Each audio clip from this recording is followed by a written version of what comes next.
let you go. There's no way. I'm already still burning. So hold to me close.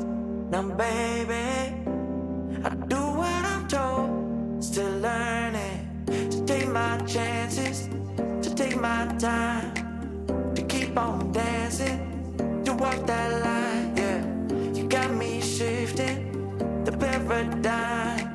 No longer wishing. You're my lucky strike. Love the way you ride. Look into my eyes, say you're ready to go. $1 million life, yeah. We could roll the dice. Act like you're surprised, but you already know. Oh yeah, got lucky overnight. Jackpot when I got the invite. Let me wrap my arms around you, cause I can't go home without you. And my heart just vibe with you, babe. Wanna go sky high with you, babe. Gotta bring you close to tell you that you're my lucky strike. And I got to tell you, if you didn't know, then I got to tell you that you're my lucky strike. And I got to tell you, if you didn't know, then I got to tell you that you're my lucky strike. Cooler than cold, I'm all in. So load up the dice, so heavy. The way that you roll, I'm falling. So I never fall.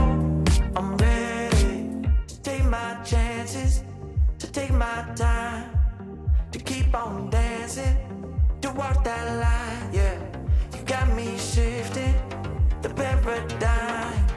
No longer wishing. You're my lucky strike. Love the way you ride. Look into my eyes, say you're ready to go. $1 million life,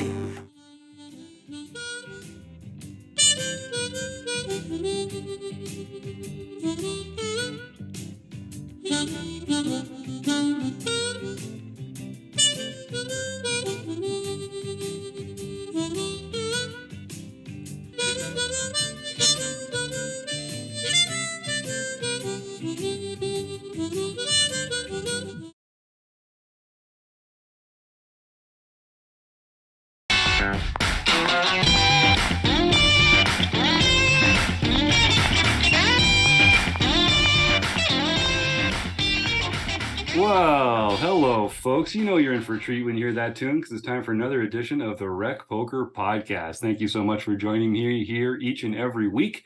I've got the best job in the world because I get to hang out here and talk to my poker friends about the world of poker every Monday night at 7:30 Eastern on YouTube. I encourage all our listeners to come and join. Come in here, join us live. You can type your questions into the chat to ask our guests. You get to see some fun sort of behind the scenes stuff that goes on from time to time when we screw things up before post-production. And you also get a chance to win a prize like we do at the end of every episode. Tonight, we're going to give away a copy of Matt Matros's book, The Poker Brain. And I think you will enjoy that. We've had Matt on the show recently to talk about it. But it's a great way to learn a little more about poker and learn how to start making better poker decisions. So you'll get a chance to enter the word food bank in the chat later on, and that's how you'll enter the draw. In case I haven't mentioned it, I got to thank our sponsors, the Running Aces Hotel, Racetrack, and Casino, and Mark Krishan over at Website Amp. We could not do what we do without them. They're a big part of what we do here, and so are our premium members and folks that spend that $15 a month. That pledge of $15 a month helps us out a lot. Most of what we do here is free. We're a largely volunteer-based organization, and so I was chatting with Oliver Blouth today, one of our newer premium members, and we had a great time. He's really excited to get more involved. And I just want to say again, if you're a new premium member and you're feeling a little overwhelmed by the website and all the amazing things that go on there, send me an email, jim@rec.poker. Nothing would make me happier than to take 15 minutes to talk to you about what we're doing here. And it's just chat poker, because I don't know if you've noticed, but we kind of like poker around here. And it's not just me. There's a wrecking crew. It takes a village to do all the stuff we do around here. If you want to learn more about me, I'm Jim Reid, Bluffsterini in the home games, or Rec Poker Jim on Twitter. You can go to rec.poker/crew, where you can learn about me and all the other members of the wrecking crew that make the magic happen. And you can also meet a couple of them right now just by listening up. Well, I am Chris Jones. I will just second your endorsement of the Poker Brain prize tonight. I think it's a fantastic book. I've been reading that lately. But I'm Chris Johns. You can find me 5B5 on Twitter or 5x5 in the Poker Stars home game. And I am John Somsky. I am Poker Geek MN everywhere. Well, thanks, gang, for joining me tonight. We're going to be talking to Maanit Madan, who is an RFID expert. He's been doing the circuit lately. I know he's appeared on a few other shows. The one and only Chad McVean suggested that we get this guy on the show. And I said, you know what? We've been kind of resisting digging too deep into the hand, the Jack 4 situation, and all that entails. And I don't know how deep we'll get into that exact scenario here tonight, but I thought it was a good time to provide sort of some contextual information for our listeners about the streaming process, some of the security issues that they might face as a consequence of that. And so we're bringing on an expert here to talk about it. So first of all, Maanit, thank you so much for coming on the show here. And it's great to be able to pick your brain and get in there and find out some about these juicy details about what goes on behind the scenes. Yeah, thanks for having me on, guys. Excited. So I'll start just by saying, as I do with most of our guests, the poker world is large. People play a lot of different roles in the poker world. I think of you less as a player and more of sort of an industry professional. Can you tell the folks at home a little bit about what you consider your role in the poker world to be? Sure. I mean, I kind of entered the poker world as a recreational player at first. Really got into it during my time in college, joined the team. We had played in tournaments and got really into the math and the theory behind the game. And I think that's kind of when I realized that there's a lot more that I could kind of use with at the time I was studying computer science, went a lot into software after that. So I think using that software background to kind of apply it to poker was something I really wanted to do. And that's how I started RF Labs a few years back. And today we're building our product, RF Poker. And that's kind of focused on bringing data analytics to live poker and kind of moving the game forward in that direction. Yeah, so you've been on, you were on Joe Ingram's show recently. You were on Matt Berkey's podcast.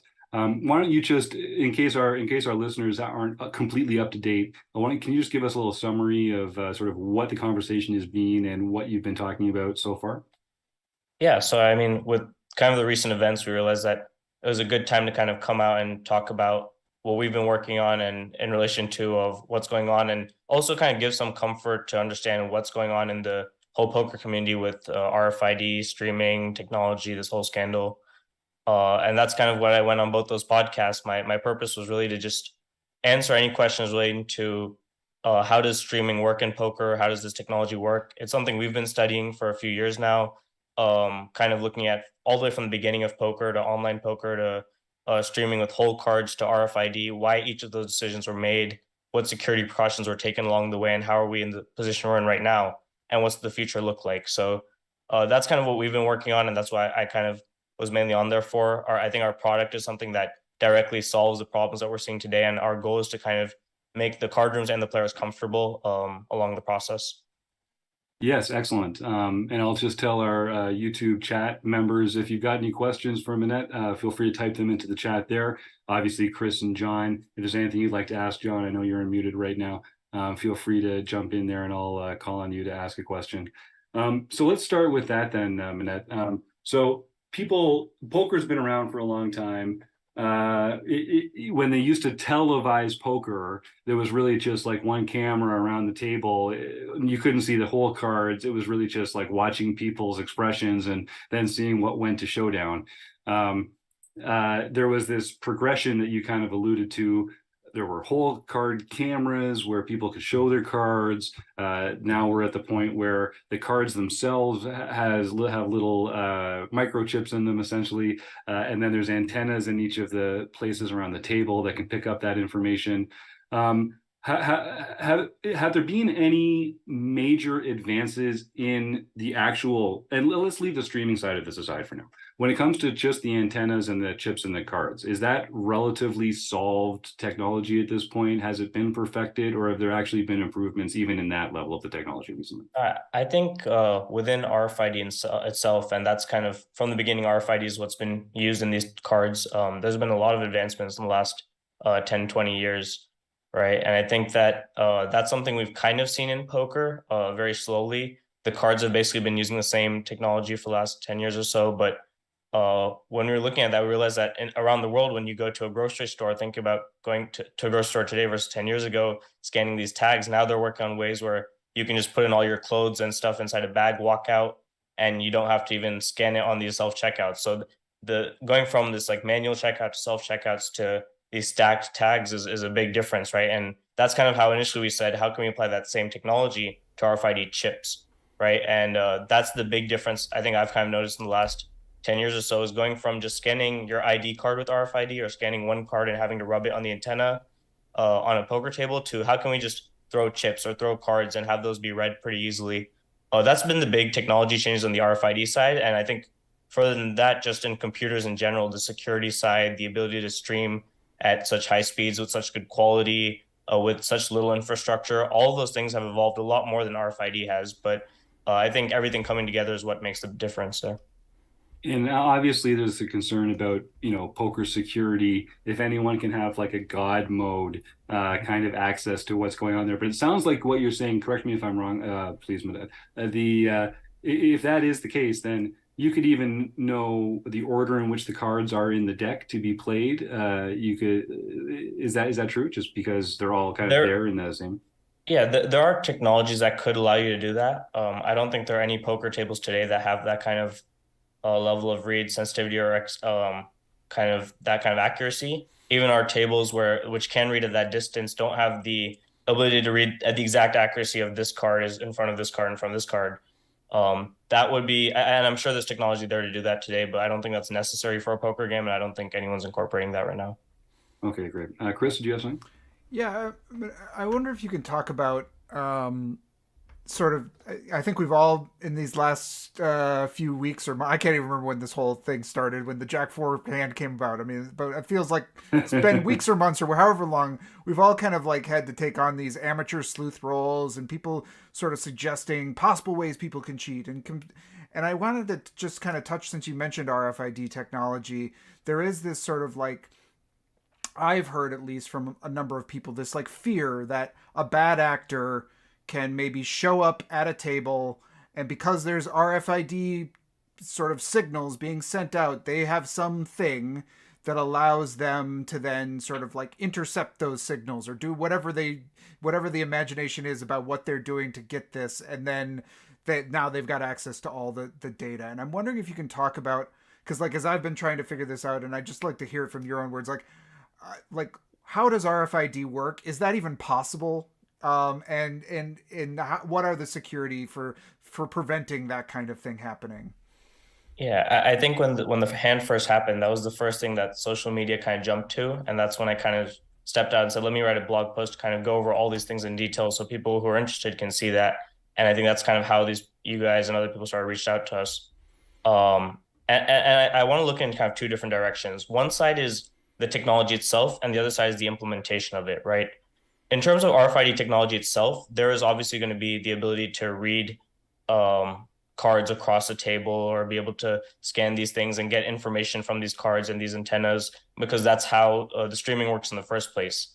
Now, obviously, when people build these softwares and companies in the past, and what we're doing is to make the implementation as secure as possible, but also make some things just taking some things out of the question. Now, in this exact example, and what you're kind of talking about is if you can have a sensor on the table to read the data from the cards and use that information in a bad act, like what a bad actor would do, right? And I think that with the cards that are used in these case scenarios, the data is all stored on the cards, but that data is not usable as a human. When you see the serial number on a card, you can't really do anything with that. What you can do is track every single card, take notes on, okay, the ace of spades is card number 83579, blah, blah, blah. The ace of clubs is this ID, and go through them for each card while you're sitting there, take all the information, and the next time, if you have access to another player's card, you can see that, which in which case, that whole setup itself is almost impossible to do in a card room where there's security cameras and where there's no ability to bring a huge machine or something that's connected to a power outlet, right? So there's a lot of steps that need to be taken to get to that level of security breaching, but I think the bigger issue ends up being the stuff on the back end side, right?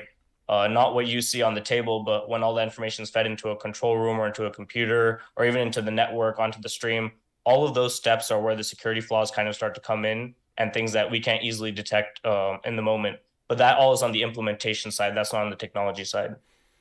So, and to sort of just summarize, then, if there are breaches in sort of a stream, it's more likely on that implementation side than it is on the technology side. Like the likelihood Exactly. of somebody showing up with some like souped up device and just stealing the signals is incredibly low versus somebody working on the, potentially that back end, that implementation side, and like getting the signal that way is like Occam's razor, the far more likely way that you could cheat using the current technologies of RFID. Yeah, and I think a great way to think of it also is RFID is being used in way more security heavy solutions than what we see today, right? Every one of your credit cards now has NFC, which is a form of RFID that, and people have been worried for years where someone can just walk by my pocket and scan the card and walk away, right? So credit card companies have kind of taken security precautions to make sure that the data is encrypted, stored properly. Wallet companies have made sure that there's certain materials used to block those kind of signals. And then even after all of that, you have the ability to block if someone used your card, you can go in the app and cancel it, right? So the implementation in each of these steps is what's important. And I think we need to do the same thing in the poker industry. Is it fair to say that that even if someone could kind of harvest the RFID signal, just to summarize, that raw data just wouldn't be helpful to them in real time? They'd need access to that kind of sorting machine. It would be helpful to them if they had information about every single card in the deck and every player's cards. Only at that point would it be possible, but getting that kind of information from these type of cards and antennas is pretty much not going to happen. Right. Yeah. And then, let's just then talk about the implementation side of this, where we have seen, at least allegedly, through the Mike Postle incident, and who knows what happened at Hustler, but maybe some sort of thing was happening there, where if something was happening, it was very likely that there was sort of inside access to the feed, probably on the implementation side, that the team that was like putting together the stream, somebody had access to and was feeding that information to a player. And so I'm wondering if you can talk about that. And then also what I've been really intrigued with is how you think your product might solve that. Yeah, so I think I can kind of break down the entire process for most of the viewers who might not know how it works. But essentially, when you watch one of these live stream games, this data is kind of being sent through these RFID cards, right? So the cards are read by these antennas inside the table. That data is sent into a computer, either underneath the table or in a back office or like a control room. That then processes the cards data, shows the cards on an overlay, and someone sitting there typing in the bets saying this person called, this person raised, and they have headphones connected to the dealer so they can hear what the bet is. Take all that information, put it into a software which kind of shows the overlays and then shows it on a delay, right? And there's so many of these things that are different based on each implementation, based on what type of software you're using, what type of cards you're using, which card room is using it, what their network looks like. So all these things kind of change, whether you're live streaming or recording it. But I think the main thing is that these cards are being read by antennas, put into a computer, and either someone has access to that data or someone does not have access to that data in real time. And I think that's where the big question today is should there be access to this data and these cards in real time? 99% of scenarios, you don't need that information in real time. Most of the card rooms we work with or we look at are these small card rooms that have one or two people on the production team who are more focused on, I want to get these cards to the overlays automatically. I don't need to make sure that things are 99% correct. If one or two hands go where a player doesn't scan their cards, that's perfectly fine, right? And with current systems, that's kind of how they're doing. But in cases where you have larger streams, you have to have more accuracy and quality in making sure every single card is being read. So you need to have someone looking at it in real time. Some card rooms even go to the extent of looking at the cards in real time, seeing, okay, this is a big hand, and then letting the cameraman know, so then the cameraman can go out and record those people. And that can cause a way better stream and quality, but it can also cause a lot of issues in security, right? So these are kind of all the steps that kind of take place in the implementation. Now to go to the second part of the question, kind of what we're doing is we're basically trying to make a super high accuracy, high quality solution without requiring any person sitting in the control room, right? And the best way we could do that is by getting rid of the control room altogether. So what we're basically doing is taking RFID chips and using these chips to read the bets on the table. So essentially you have a dealer who deals the cards. The players have these RFID chips, which feel like normal ceramic chips. We spent kind of years working with manufacturers to get it to the level where you're getting the same weight of a 12-gram chip, the same feel of a ceramic chip, but it has RFID in it. And now when you bet chips, either you bet them as stacks or you throw them, these chips are read. The bet is processed on a computer inside the table, underneath the table. And that data is then put onto the stream on an overlay and sent to the viewer 15 minutes later after the delay. So that entire process, there's no one who's coming in between. There's no access to the table through the network other than when the stream kind of goes live. And that's after the delay. And the only way to kind of access that hand data in real time would be to figure out some way to directly connect to the computer underneath the table, which we have secured. So we're kind of eliminating each of these kind of vulnerabilities and making a system that card rooms can just buy, put in their room, and not have to worry about security. It just works on day one. Jim, I think you're... Yeah, I forgot to unmute. I pulled the Somsky right there. That's interesting. One of the questions in our chat from Jack LaRue was about using the RFID technology in the chips as well. And so it sounds like that's the level that you guys are at. And it's a sophisticated enough program that it knows how many chips are in a stack, whether those chips are in front of a player or in the middle of the table, as in the pot. And you can also track what the cards are. So in your example, it really is completely automated. What gets presented in the overlay for the stream, it just happens automatically without any human interaction at all. Yeah, and that's exactly, you're right. And kind of the reason why we kind of went into doing all this and going to that level of detail is not actually really for the streaming side initially. So when I first kind of looked into this technology of stacked chips and stacked RFID tags and putting them inside these chips, it wasn't really, we weren't even thinking about streaming at all. The whole purpose was really, how can we use this data to improve our game, right? Because I didn't want to have a live streaming table that cost us so much money and someone typing in the bets every time to get that information. But I wanted that data so I can play live poker while also seeing what's my VPIP after playing every night for 2 weeks, right? What's my, how well are we playing with my friends, right? How are we playing in tournaments and kind of analyzing all that information, but I don't want to sit online and play online poker all day. So that was the initial purpose. And we kind of built the table, built an app, got the RFID chips working to extremely high accuracy, and then realized that there's this whole side of live streaming that the card rooms and the players love where this can be applied to. And naturally, because we kind of spent so much time focusing on the accuracy of the RFID chips and the security of the RFID chips, that kind of immediately applies to the cards and applies to the live stream as well. Yeah. Yeah, and I know I've done a training project before with the Thinking Poker guys and the Just Hands guys where we played on an RFID table. And a big part of the production cost is having someone there manually entering the action and that sort of thing. If you can eliminate that and streamline the process just to run it, I can see that being really helpful. I know John and Chris want to jump in here, but one more question for you then is, so what happens if something needs to be adjusted? Like what happens if the computer gets the action wrong or someone makes an illegal play and it has to take chips back or something like that? How do you fix that?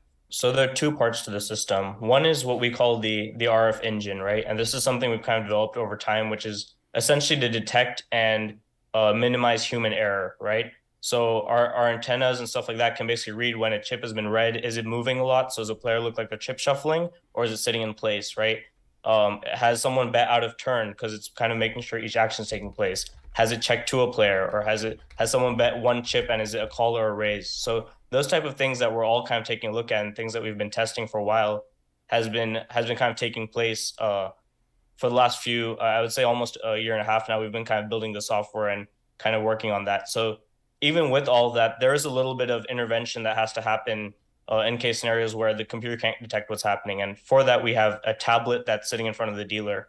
So this tablet essentially lets the dealer switch to PLO or turn on bomb pots or top up a player if if they want to add more chips, right? So that way the system is always up to date. But it also, in scenarios, for example, where if someone throws if the bet's 75 and they throw 100 chip, right? It's one chip, it could be a call, or I guess that can't be a raise. But if the bet's 25 and they throw 100 chip, that could be a call or a raise, right?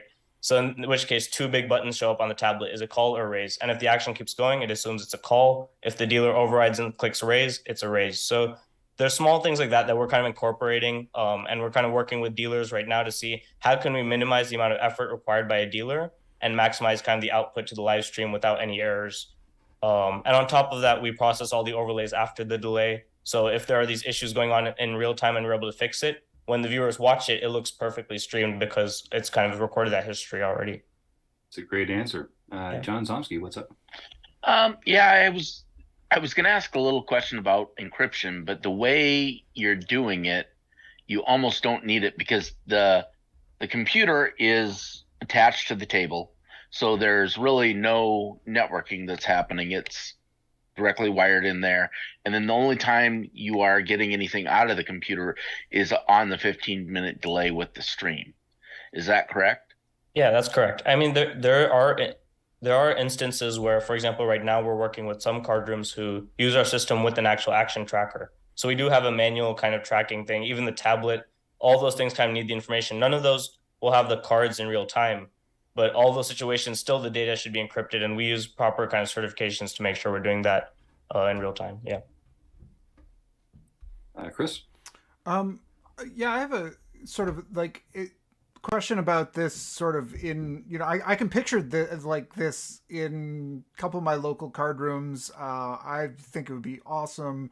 I've noticed you have a feature for players that can sort of track some of their results. But one of my questions, I think, is sort of the goal, like if a card room was to implement this, is the goal like, or maybe, I mean, the goal in your mind is every table becomes one of these, and maybe that is the goal. But if a card room wants to sort of like have a couple of featured tables where they're streaming things, but keep the rest of their tables like some of the standard tables, how would players, in tournaments in particular, players are shifting in and out all the time, being balanced and rebalanced.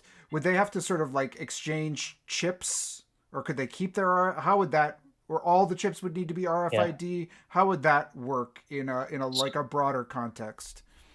Yeah, so we're kind of working with card rooms in two different ways to kind of solve that problem. And I think you're right. At some point, we can kind of see the ability to have 5 or 10 of these tables sitting next to each other. We're implementing a new 360 camera, which can sit in the middle of the table and record all spaces. So when you watch the stream, it looks like a live stream, but you don't need a full room.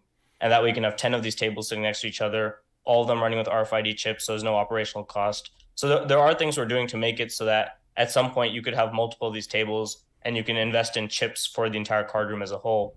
But as of now, we kind of look at it as a feature table thing, right? So if you were to go from a normal table to a live stream, you'd kind of switch out the chips and go to the live stream through the cage, or you just buy in directly for the live stream table. And I think in the future, we're going to start working with card rooms and we've already talked to some, got samples to some card rooms, specifically working in Georgia and some place in Texas as well, where their entire card room's chips from day one will be RFID chips. And the benefit from that is not actually just the tables. What we realized is they actually love the RFID chips even for the cage.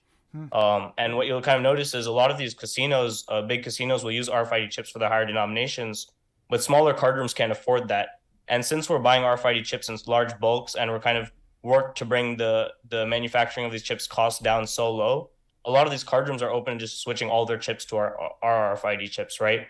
So now you can kind of track who's cashing in and cashing out with how many chips. Is a chip missing? Is there a counterfeit chip?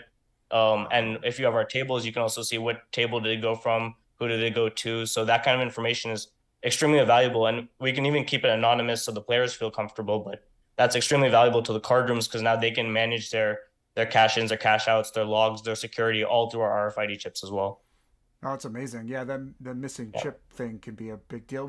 If we have time, I've got a question from the audience here. I've got two people mentioning about the app. I'm wondering if you can talk about the app a little. But one particular question is, does the app rival, from Old Monk asks, does the app rival metrics available to online players? That must be a pretty unique experience for live players. So I'm wondering if you can just talk about what the app is, what that experience is like for a live player who has the app and is engaging with this table. So initially when we got into this, we kind of looked at the app to just be poker tracker for live poker, right? So if you play a lot of online, you kind of see poker tracker, you see the stats. Oh yeah. But then what we kind of realized really quickly is when we talk to these players in the card rooms, the live players most of the time have no clue what this data means. They don't know what to do with the information. They don't know, but they really want it, right? They look at a graph and like, oh my God, this is so cool. I can get better at the game. But then they don't want to sit there and study hours and hours of information on each hand or your stats and stuff like that.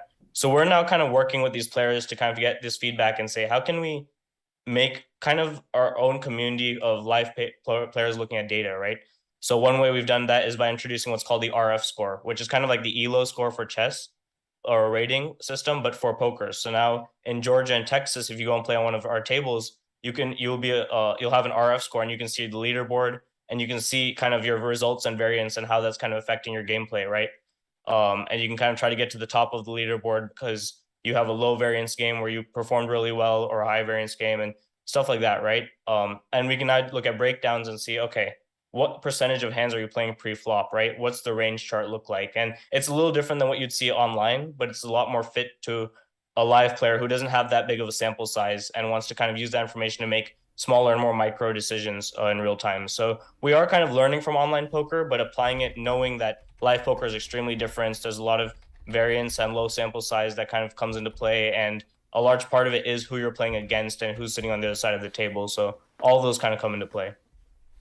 Yeah, Chris. One more audience question from Jack. He's kind of wondering about, okay, this sounds great, but is this hardware, e.g. the chips, the cards, the tables, cost prohibitive for small card houses? Like, is this something that like, what are we talking cost wise? If you can't reveal that, is this something that you're looking at only like the big card rooms that can really afford this? Or is this something that you're thinking may start to be possible for some of the smaller card rooms? Yeah, I think that's a great question because for us, we're completely transparent on our costs. We actually show it on our website. You can go check it out at any point if you're a card room. And we're actually even talking to a lot of people who want it for their homes, right? And this ends up being people who are a lot more professional players who can afford an RFID table, right? But the goal is to kind of get a gaming table that you can go and have fun and play on with your friends and family, record the games, take the information, improve your game with, right? So our goal is always to make a more affordable solution and while maintaining quality and all that. So for us, for example, the RFID decks is a great example of what we've kind of done in the last 2 years, right? When we first look at RFID decks and any other live streaming table today, these decks cost anywhere between $75 to $150 a piece, right? Even when we first started buying them, we were buying that at $75, which is cheaper compared to most companies, but still very expensive. So it's hard to go to a card room and say, hey, you should run our tables 24/7 with the live stream and with the data when you have to pay $75 a deck. So we went to a lot of these card rooms and worked with them, and we worked with these manufacturers, and now we sell these decks at $10 a piece. Wow. So an RFID tech, same quality as any other RFID deck, but we buy them in quantities and with designs where we can bring the price down so low that we can kind of give these at the same cost as a co-pag deck or a normal deck of cards, right? So that's the first thing. And even the RFID chips, if you were to look at these casinos buying the chips, they spend over $2 to $2.50 on each RFID chip, whereas a normal chip is anywhere between 50 to 60 cents, sometimes even cheaper if you buy it in large bulk. So we've been able to bring our chips down to $1.50 a piece, right? And our goal is to kind of bring that down below $1 within the next year or so. That's kind of why I've been raising money to kind of buy the quantity that can let us do that, right? And then the last thing is our table, right? Now the table is interesting because every RFID table today is built where you buy the antennas from one company, you buy the table built from another company, you put them together, and on top of that, you get the chairs and everything ends up costing a lot of money because of everyone's kind of taking their margins, right? And our goal isn't to make money on the tables. Our goal is to kind of provide the software and run our business through the software, but provide the tables to as many people as we can. So we actually sell these tables at a loss. We sell these kind of tables, which is our most high-end ones, at $7,500. That's all the antennas, the table build, all integrated together. It has a computer inside, the tablet. So you don't need to buy anything else. With a lot of other setups, you need to build a PC, connect the wiring, get the cameras, get the table. We give everything with the camera, everything together in $7,500. So that's kind of how we're trying to compete with not just RFID tables, but we're trying to compete with normal tables and a regular table. And we're planning to get these costs down a lot lower in the next year or so.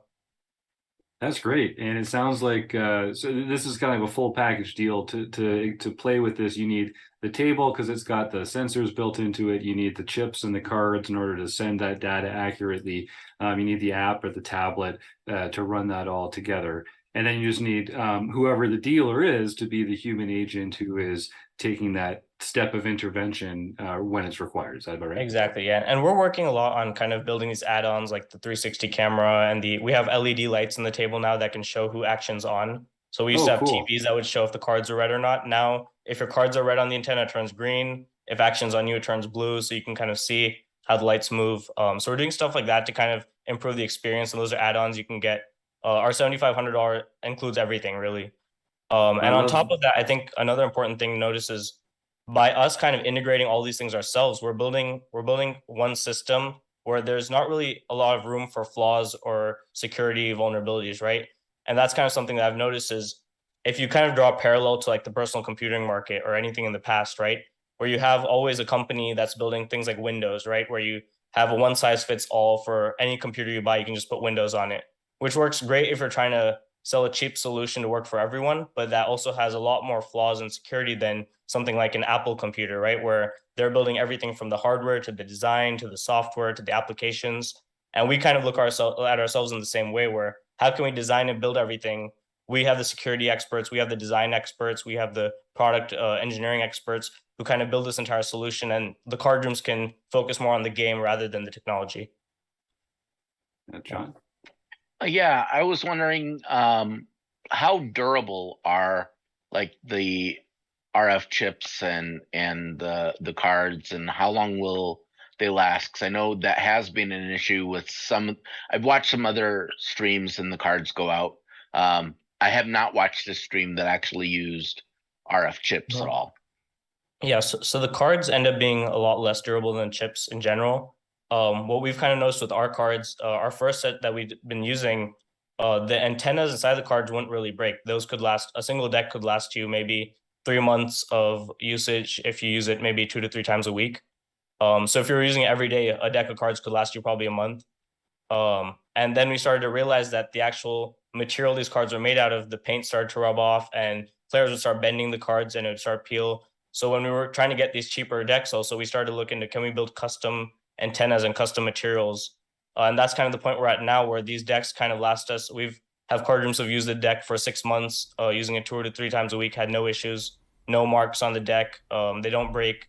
So the decks have been pretty durable. We give 10 free decks with our table, and no one's had to buy an extra order yet in the last year or so. So we've been doing pretty good with the decks. In terms of the chips, we haven't actually had a single chip break yet. Now these are ceramic chips.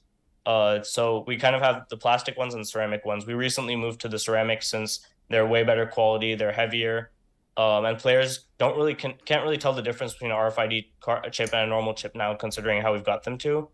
And usually these antennas aren't like the RFID cards. The cards have like stickers inside. The chips have an actual PCB inside, so that kind of lets it be extremely durable. They say it can last up to 20 years. I guess we'll just have to figure out in 20 years and see where that goes. Yeah. All right. Well, I'll look forward. We'll have you back on the show about 20 years from Sure. now, Maanit. Maybe then we'll have some. We'll be able to get some more of these questions in the YouTube chat. There are just a couple here that have to do with sort of what happens after, because we did start talking about this with regard to like the streaming process. So your program is entirely kind of in its own contained box, and then the question is, what happens after that? People take the output from that. There's the control room if you wanted to provide like commentary with the booth being able to see the cards. It sounds like that would you'd have that happen on the delay as well. And is that just the simplest way to get around the security issue there? Yeah, so what we kind of do is we kind of give you just this link that's output from the computer, right? And you can put that into whatever software you like. Some card rooms use OBS, which is software that allows them to put a lot of overlays, do the commentary. What we actually like using is a software called Restream, because that lets you not even need a computer for that. You can just put it on the cloud on your website, for example, and you can kind of input that URL. You can invite people over like this call, have 4 people talking over it, switch between different tables. So you can do a lot of stuff with that to kind of have all that. And that's all the delayed streams. So you don't have to worry about security at that point because it's already 15 minutes later. And we actually also have a commentary support module for the commentators. So that lets them kind of go and say, okay, I want to show a VPIP graph right now, and that'll show up on the screen after the delay, or I want to show a chart. And we're working with some places to kind of improve this right now, get it working so they can show a lot more information than just stats, right? If you want to see automatically, okay, this is the 11th time this player was all in this tonight, right? or these two have been heads up 10 times and this guy won 8 times and this guy won 2 times. That's more interesting to the player, and that kind of works with a lot of other sports. So we're trying to bring that to poker as well.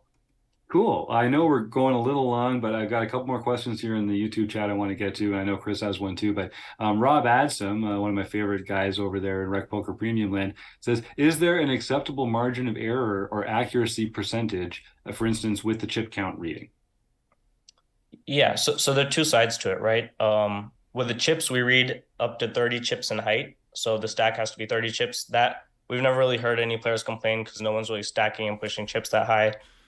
In terms of width, we have 2 different table sizes. So the one you can see behind me has 9 by 9 inch squares. So as long as the chips are kind of within that square, it works out. And then the other one's a bigger table that has 11 by 14 inch squares or rectangles. So that kind of lets players spread the chips a lot more. They can throw it. Those read a lot better, but the table ends up being about 10 by 5 feet. So it's a much bigger table. But we kind of try to design the entire circle and the entire betting line for the table so that when you throw your chips naturally, it ends up being around the area where the antenna is. Now, is a bit of once in a while, every, say, 10 to 20 hands, maybe you throw a chip that goes a little too far, in which case the lights on the table wouldn't move to the next player because action wouldn't be complete.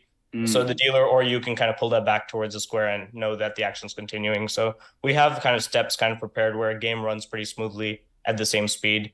When we first started this about, I think, 2.5 years ago when we ran the first game on our first table, we were running about 7 to 8 hands an hour because of all the issues kind of going on. And Sure. Today we can run 25, 26 hands an hour depending on the dealer. So it feels pretty smooth. We ran sit and goes for 4, 5, 6 hours where no player is kind of noticing the difference. And that's kind of what we're focused on building. Nice. And I love the idea that you can have a light just coming on and showing someone when it's their action, anything that can politely move the game along. And some of the games Yeah, I it helps played, that and too, boy, yeah. that's really nice. Yeah. Eric Anderson asks, are the stats that you get in your app, are they importable into like Hold'em Manager or Poker Tracker or something like that? Yeah, that's something that a lot of people have kind of been asking us recently. We're kind of focused on first kind of getting the data available to the players who are currently we're playing on our streams and stuff like that. We're working with places like, we were talking to Matt Berkey from Solve for Why, kind of working with them on how can we build a training solution for their courses and stuff like that and being able to import those. And I think for any kind of these training institutes, even with you guys, kind of figure out some kind of way to do that, I think would be great. And I think sometime in the future, we would have a desktop application, a website, the ability. We're currently hiring people to kind of build those kind of software applications and go further with that. Awesome.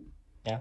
One last. I mean, you just answered one of my questions about sort of like the training application because I think that's also a really interesting one. But, so what can players do if players are like, I would love to see this at my local card room. Like, what's the best thing what would be helpful in sort of advocating, trying to encourage this, build momentum for it? What's some things that players can do to sort of help see this come to their local card room?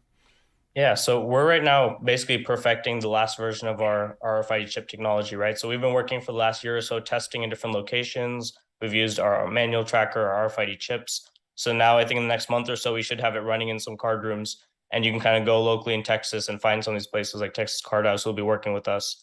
But I think the big thing that players can do is kind of go to your local card room, go to the manager, the stream manager, production manager, show them videos of our table and be like, hey, we kind of want this, and tell them to contact us, because the more card rooms that kind of contact us, join our wait list, the faster we can kind of put in orders and get these tables out there. And I think that's going to be the biggest step, because the more kind of interest we see from that side, the faster we can kind of go and build more updates and better solutions.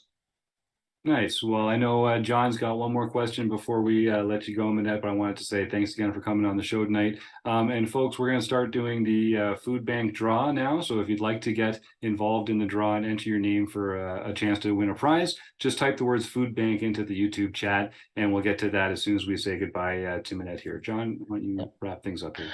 Yeah, I was just wondering, are there plans of ever doing other types of games other beyond Hold'em?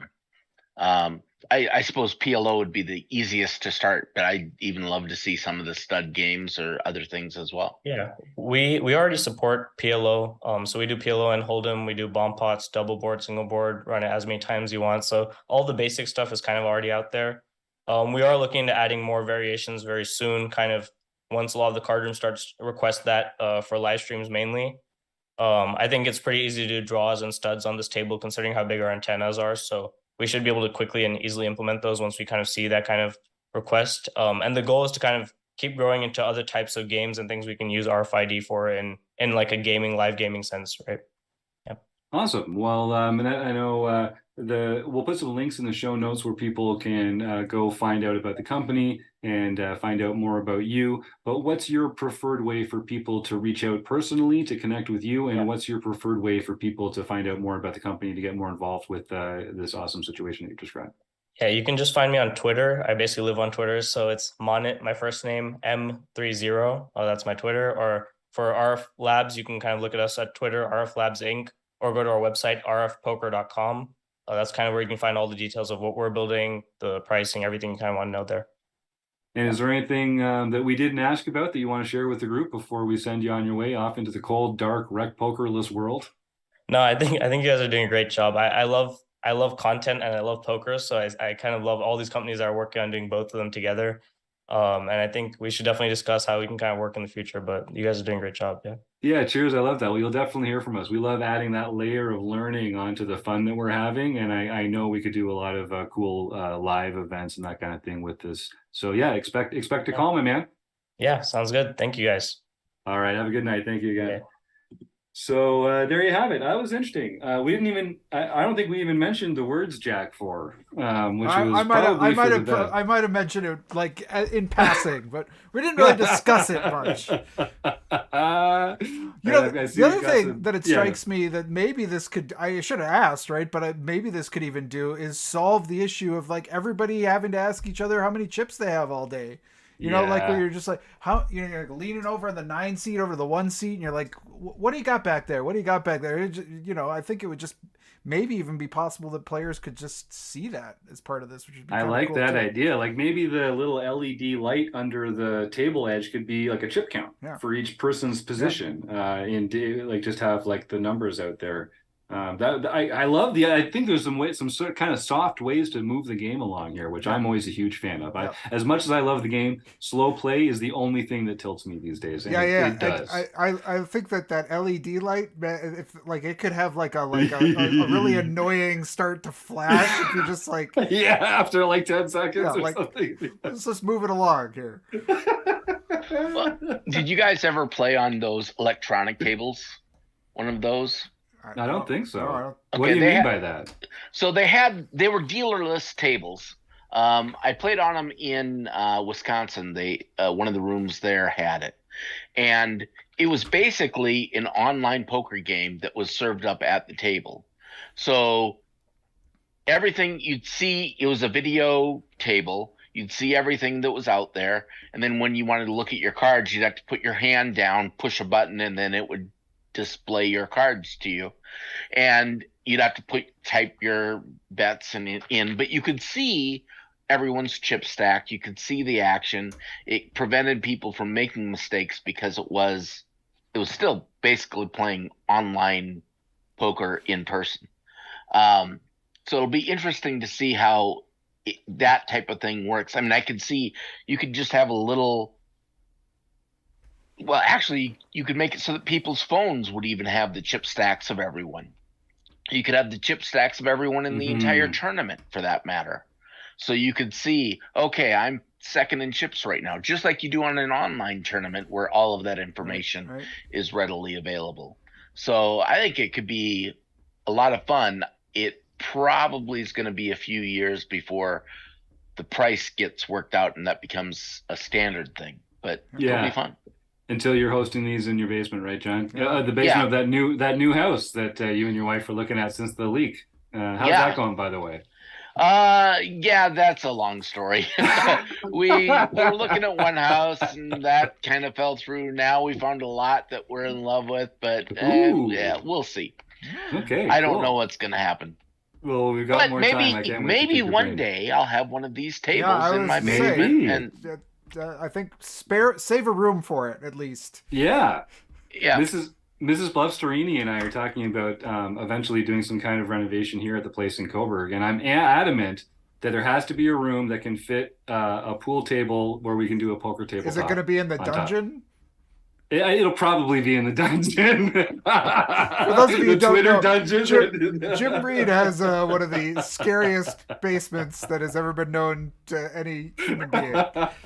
Yeah, it's pretty. There's a trap door in my front hall that leads to like literally a double hinge, the double-sided, double panel trap door that leads down into this dark basement, which is it photographs well. Let me put it that way. It leaves a lot to the imagination. I use it purely for storage. I'm very clear on this. Yes, there's a floor drain. Yes, it has a series of easily wipeable surfaces, but it's not a murder room or a kill room or a dungeon at all. I swear, guys, get off my back about this kill room thing. I simply I don't use it know. for storage. I've never heard of anyone coming out of that room. That's true.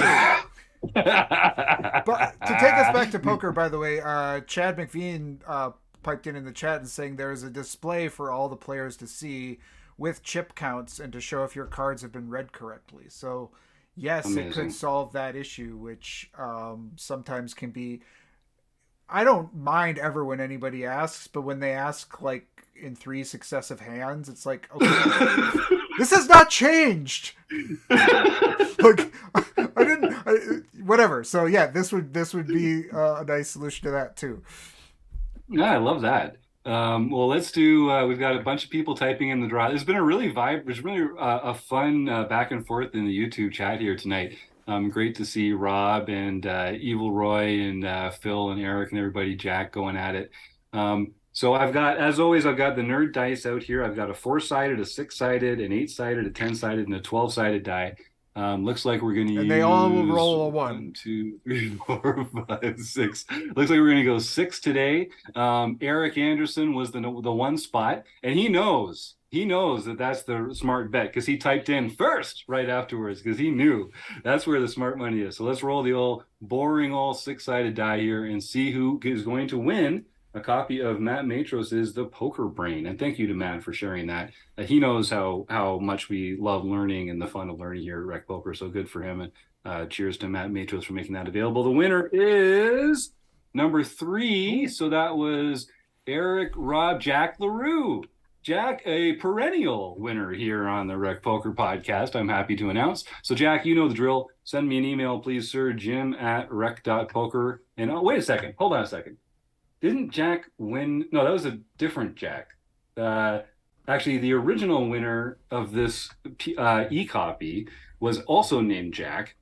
He had a hard copy of the Matt Matros book, and so he told us that he'd spoken to Mike, to Matt, and that we were able to share it again as a gift. So from Jack to Jack, congratulations. You're going to enjoy that. So yeah, Jack, send me an email, jim@rec.poker, and I'll make sure you get your copy of that there. Yeah, Chris. The audience is demanding that we get some RFID dice, I think, because Eric Anderson, who got in first, says this is rigged. The first always wins. Yeah, that's right. So, It's all a Jackspiracy. Yeah, I think that's the next stage for RF Labs here is to get Jim's dice broadcast away. I mean, it is a suspicious number of first places here. And of course, Phil, the rabble rousers in there saying that he was third, but just try counting, Phil. You were 4th. I know, no, I'm not even going to think that level. Just go and count. Eric, Rob, Jack, Phil. Recount, says Rob. Yeah, that's right. It's getting mean in the streets up here in the YouTube chat streets. That's what happens when you get a great book like The Poker Brain by Matt Matros. So thanks for everybody for that. Hey, we're not going to do a recount. We'll just do this again next week, gang. Just show up next week and get your name in, get your Sarah Herring your next food week. bag type in the chat there. Yeah, Sarah Herring next week. That's going to be a lot of fun. And the week after that is Halloween. So we're going to have to come up with some sort of spooky guest for that one. We'll keep that one behind the curtain for now. All right. So, yeah, Jack, send me that email. We'll get you all sorted out on that. And John Somsky, why don't you take us into the home game results and see what's been going on this week in home game land? Well, as usual, we do have home games that we have been playing. And for the Mixed Game Championship Series played on Wednesday, October 12th, Zen Heart Shadow Sarah Kotz got her very first Mixed Series Championship win. Nice. Then on October 10th, Duck and Run Michael Savage won the Daily Series Tournament of Champions, getting one of the coveted silver pins. And Michael, I owe you an email. I can't wait to talk about setting up a road trip down there. That was a really good idea. So we'll talk offline about that. Thanks, Michael. Then N-Wire in NC, John Fraley got his first nightly victory of the year. Congrats. B-Chip Charles Allen got his 6th nightly victory. Oh, he's on a roll. A Really Mad Guy is back in action with his 7th nightly for the year. Keck Geek 65 got his 4th nightly for the year. And then, not to be outdone, Duck and Run Michael Savage got his 1st nightly victory for the year as well. Jame USA. Yeah, Jame- there we go. We got him. We got him. Yeah, We all got right. Woo! Okay. Jay Mayusa.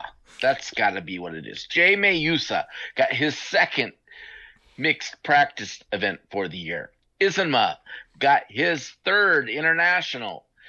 Evil Roy CA, David Westerveld, got his 6th international victory. And then Torinor, Joshua Campbell, won the LPP event. So he can contact Jim at rec.poker for his free month at Learn Pro Poker. Yeah, that's right. You're not going to want to miss that. And I know Josh is already very familiar with the Learn Pro Poker material because he's a premium member here at Rec Poker, so he's got access to the archives. And Learn Pro Poker is one of our Learning with Partners members, along with Matt Berkey from Solve for Why, Jonathan Little of PokerCoaching.com, Sky Matsuhashi at the Poker Forge. Oh, God, I'm blanking on a few of them because they're not right in front of me right now. But in case you didn't know, as a premium Rec Poker member, you get access behind the paywall to all these other amazing poker training sites throughout the world. They know how serious we are about learning. They know how much fun we like to have getting better at this game together. So a lot of, dare I say, all the best training sites out there share their paywalled content with Rec Poker premium members. So if you want to come and take a little peek at what we've got going on, you can use the code RecPoker for the your first month. Get your first month for only $5. But even after that, it's only $15 a month, and it helps us out a lot. And I swear, I mean, like the value that you get out of this, we've got multiple events every single day between home games and strategy discussions, study groups, play and hangs, review sessions. There's just a million ways to get involved. Try your first month for only $5 using the code RecPoker.